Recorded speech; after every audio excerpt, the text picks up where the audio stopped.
Do you ever think to yourself, I know what I'm doing. I know where to go. I know what I've planned. And yes, I've sought the Lord, but should it be this hard? Why are the results that I expected not showing up?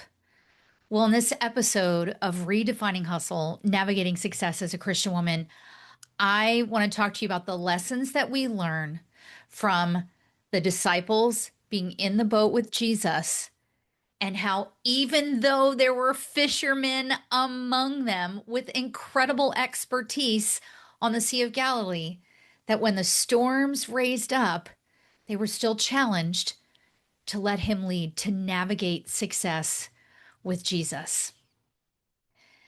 You know, I've often read over and over Matthew 8:23 through 27, and Matthew 14:22 through 32. These are both instances where the disciples are in the boat, once with Jesus, once without Jesus, crossing a body of water, and storms raise up. And in the first instance, they are afraid, and he calms the storm. And in the second instance, we see Peter being called to walk on the water and how he is steady at first. But then, as he loses focus on the Lord, suddenly he starts to fall again. And what steadies him is again focusing on the Lord. And I want to unpack this for you because so often in the business that you're running for kingdom impact, that you are seeking the Lord and you are disciplined and abiding in Him. And still, there are shreds of evidence that you are self reliant, that you like to be in control, and you have a little bit of a hard time letting go to let Him lead, or realizing that storms are going to happen, but He is still sovereign. So let's take a look at these passages. In Matthew 8:23 through 27, it says, as he got into the boat, his disciples followed him. Suddenly, a violent storm arose on the sea so that the boat was being swamped by the waves, but Jesus kept sleeping. Jesus was calm, he was relaxed.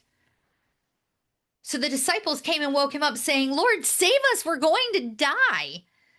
He said to them, why are you afraid, you of little faith? And he got up and rebuked the winds and the sea, and there was a great calm.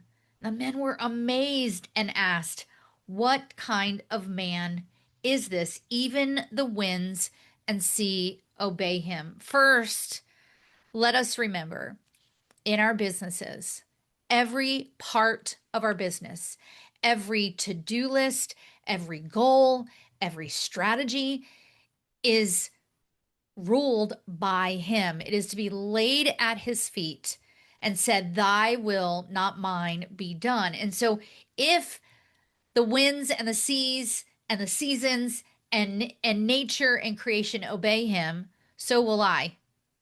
Sounds like a song lyric, doesn't it? Where are the places in our business where we're either surprised by the storms and fearful, maybe when client contracts end and they're meant to end, but we haven't backfilled that with a new client?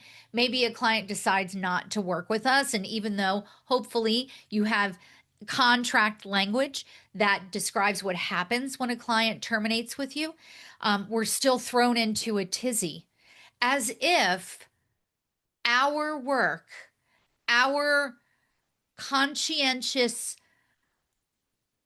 pipeline building is the only thing that runs our business, right? And so we see the disciples here. Let us not forget, as I said in the introduction, that some of these men on this boat were fishermen. They'd been on the water, they know what to do in a storm, and yet they're caught off guard, right? And sometimes you may feel caught off guard in what's going on in your business, but rest assured, the Lord is your advance and your rear guard. You have nothing to fear, but the enemy wants to get you swirled up in that fear and get you looking away from Jesus. So let's go to the second passage we talked about in Matthew 14. I'm not going to read all of this.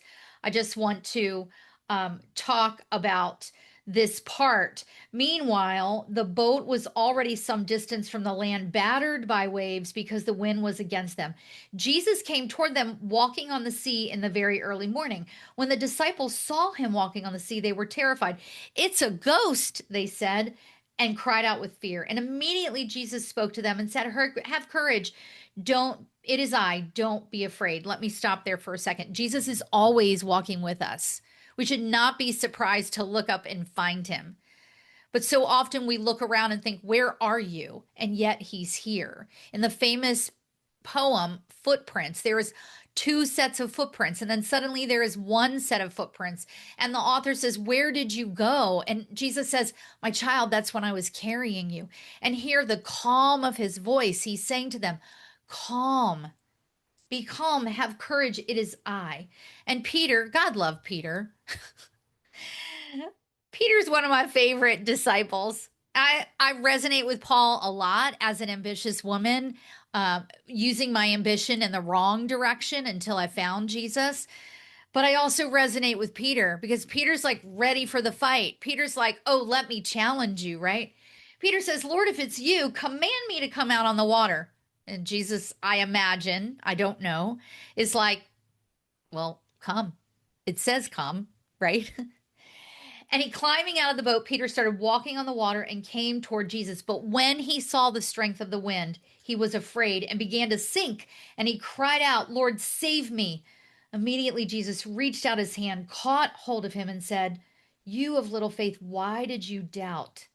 Let me back up because I'm reading this as two separate instances. I don't have the Bible research behind it, so clearly that's some work that I need to do.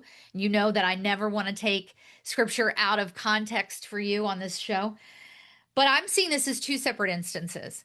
And here I'm like, I'm reading it in my humanness, going, Peter, didn't this happen before? And yet you saw the wind, and instead of keeping your eyes on Jesus, focus on Christ until steady, right? That we've talked about before. He gets all riled up. And I'm thinking, Peter, you've been through this. You know he's there. You're walking on the water. And instead of being like, Lord, let me come to you, you're looking around, worried about what's happening around in this world around you. And again, Jesus reaches out his hand and catches hold of him. Sister, where are you getting riled up in your business, thinking things are going wrong? Everybody's saying no, looking left and right, wondering what others are doing, instead of letting your great positioning shepherd, your GPS, guide you, instead of letting him be your compass and navigating success with Jesus. Here's the thing, this happens to all of us. I've just walked through this recently. You know, I say to you all the time, I am often teaching you from a place that I've already walked. And sometimes I'm only a couple steps ahead of you, or sometimes that is a very recent situation that I've walked through. I am not the expert here, but what I am here to do is to guide you to look to Jesus, to redefine hustle as we talk about around here and navigate success with him. But in order to do that, we need to understand who we are and whose we are. We need to allow him to define us. We need to allow him to direct us. And then we need to walk in discipline with him. And as we go, just like so many miracles that Jesus created, they were healed as they walked. They received the power as they moved. So we are developed as we go. And here's where we stumble. We think we know. These are fishermen, at least a few of them in this bunch. They've navigated these waters. And yet, there is still opportunity to let Jesus lead. There is still opportunity to reach our hand out and their hand out to them and even walk on the water. Friends, this deepening of relationship and deepening of understanding, it is an ongoing process. But if we are not willing to look to Jesus in the good and the seemingly bad, and to trust his positioning, his provision, and his placement of us, then how are we going to lead and serve the people that he's given us to lead and serve. Friend, you may serve an audience that is not Christian, but how are you showing up reflecting Jesus in this moment? Do you think if there were unbelievers in these situations that they would have looked at these men who have given up everything to follow Jesus, who have even been given the power and the authority to drive out demons and conduct miracles? Do you think the unbelievers would be like, "Wait a minute. You're afraid? Wait a minute. You're not trusting that he can calm the winds and the storm?" How we walk through the trials and triumphs of our business and how we serve our clients to be the calm in the midst of their chaos, to bring structure and peace in the middle of whatever they're doing. This is how we get to serve, including how we serve those who don't believe, because there is something different about us, and that something different is Jesus. If this has resonated with you today, I invite you to join me in the Navigating Success with Jesus Masterclass. This next cohort of 4 to 6 women starts September 9th, 2025. So we're talking the fall of 2025. And we're going to dig deep into how he defines us, how he directs us, how we are to be disciplined, and how to embrace and allow him to develop us. It is everything to do with life and business, but it will be a very special place where we're walking through a curriculum that the Lord has given me to teach on these topics. And it's about letting him lead and navigating with him. Yes, you have gifts and talents, and yes, you have incredible skills, and yes, you may have all the outward success. But if that is bumping up against your faith, against your peace, against your working from a place of rest and focus, then you and I are just like the disciples in the boat. Don't let your expertise cloud you from allowing him to have his way. And that's what I'm going to teach in the masterclass. So go learn more about that at erinharrigan.com/masterclass. Until we are together next time, think about this. Are you the fisherman in the boat who's getting all riled up about a storm when you've navigated storms before with him?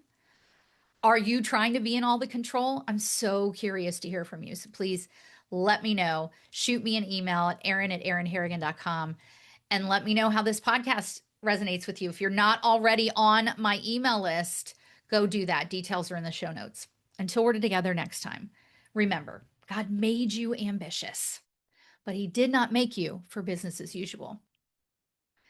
And I pray and encourage you to tune out the world, tune into God's truth, and turn up focus. Focus on Christ until steady, so that you can walk out the assignment he's given you with clarity, serenity, and fulfillment. I'll see you on the next episode.